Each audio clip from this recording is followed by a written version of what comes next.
Hey, how you doing? This is Greg Van Kirk, and I want to spend a few minutes here on this short video of Anatomy of Changemaking, talking about the keys to innovation adoption.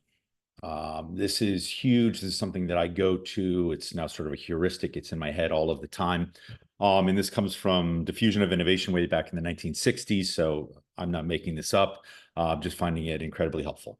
So if you think about as a change maker, whether you're in the social sector, the private sector, what have you, what you want to do is design solutions, co-create solutions, and make sure that people not only have access to those solutions, but that they actually use them, that they adopt them, right? So oftentimes we fail. We can create access. Somebody has something, but for a number of reasons that we're going to talk about, they may decide not to use it. They may decide not to adopt it. And if somebody doesn't adopt something, but they simply have access, then it's a failure, right? So how do you figure out whether or not someone is likely to adopt a solution? Or how do you look at a current solution and that maybe isn't working and try to figure out, well, why isn't that working? Why aren't people adopting it? Right? So with the keys to innovation adoption, there are 5 factors to consider. Right. And I have this in tools in my toolbox and newsletter and certificate and all of that. This is sort of a key tool, collaborative conversation tool that I always use. So you have 5 keys to adoption. So the first one, the question, sort of the test you have to pass is with this solution, is there a relative advantage? Okay. So what that means is compared to other things that are out there, compared to nothing at all, is it relatively better? And relatively better doesn't mean that it's 100% better. It means relatively. So is it 5% better, 10% better than what already exists? So if there's a relative advantage, that's good. The second question, the second factor is it compatible? Does it meet people where they are? Does it fit within somebody's life? Does it fit within somebody's workplace? Does it fit within somebody's home? So it's got to be compatible, right? If you think about like from a technology perspective, you can't put Microsoft and Apple products aren't necessarily compatible. They don't fit, right? So you want to make sure things are compatible. As an aside, I so oftentimes find that when something isn't working, it's because it isn't compatible, right? And normally it's because we don't have empathy. We haven't worked hard to really understand people's lives.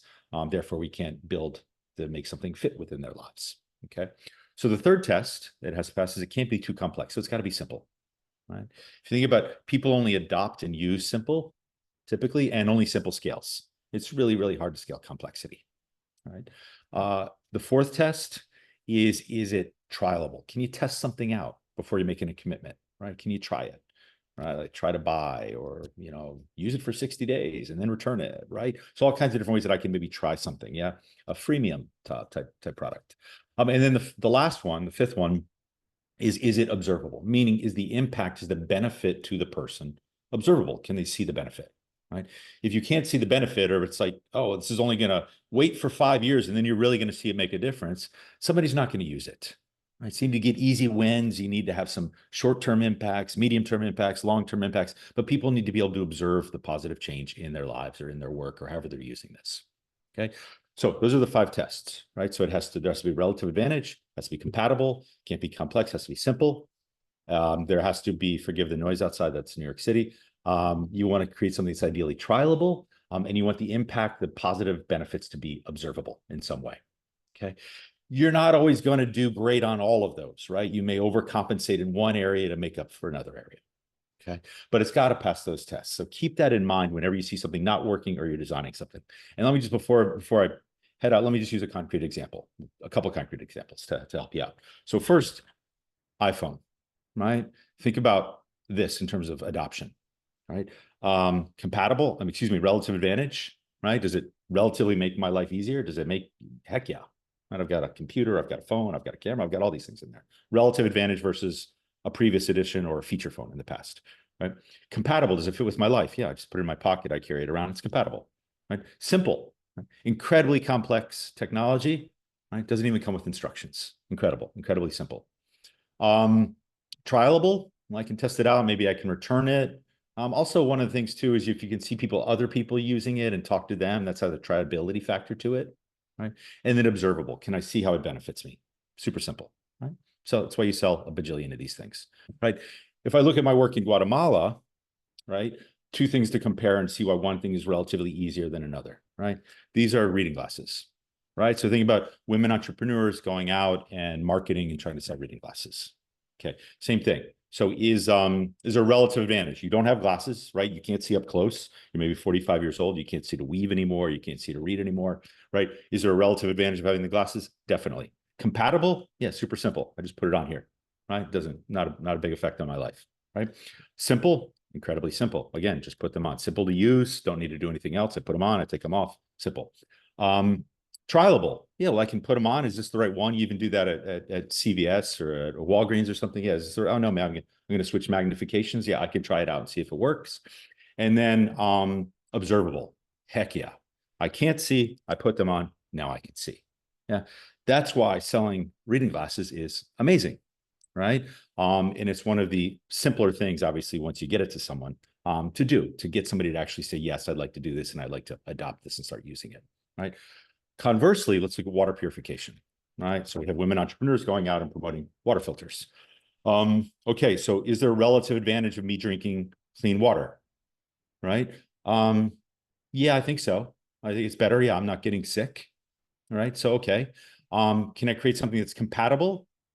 Yeah, it's got to be compatible in my home. One of the challenges, you have big bucket and bucket. Maybe somebody has a small home. Sometimes it's not compatible, right?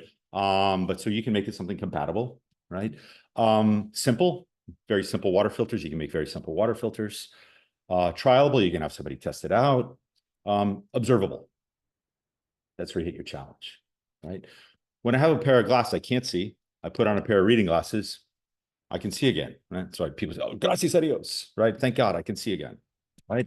I've been drinking contaminated water my whole life or boiling water, and then I get this new purified water from this new filter and I take a drink. What happens? Nothing, right? The change isn't observable, right? So it's a lot harder. And it gets back to the fact that we're a lot better. It's a lot easier to solve acute issues, right? Problems you can solve right away that solve a problem that already exists, right? Than things that are more preventative, right? And water purification sometimes is more preventative. Right? What does that mean? It means you just got to work a little bit harder, right? To make the difference observable, work a little harder to overcompensate in the other areas, right? To get to adoption, right? So different products obviously have very different dynamics within all of these, but pay attention to those 5 factors whenever you're analyzing something or whenever you're designing something, and it will be incredibly, incredibly helpful. So that's it. Those are the keys to innovation adoption or solution adoption. And hopefully that helps you out in your day, help you with what you're doing. Go to collaborativechangemaking.com if you want to find more resources, more of these tools in all kinds of different formats, everything from consulting opportunities to workshops, all the way to certificates and newsletters where you can start getting some of these resources. So that's it. Have a wonderful day and good luck in your change making. All the best.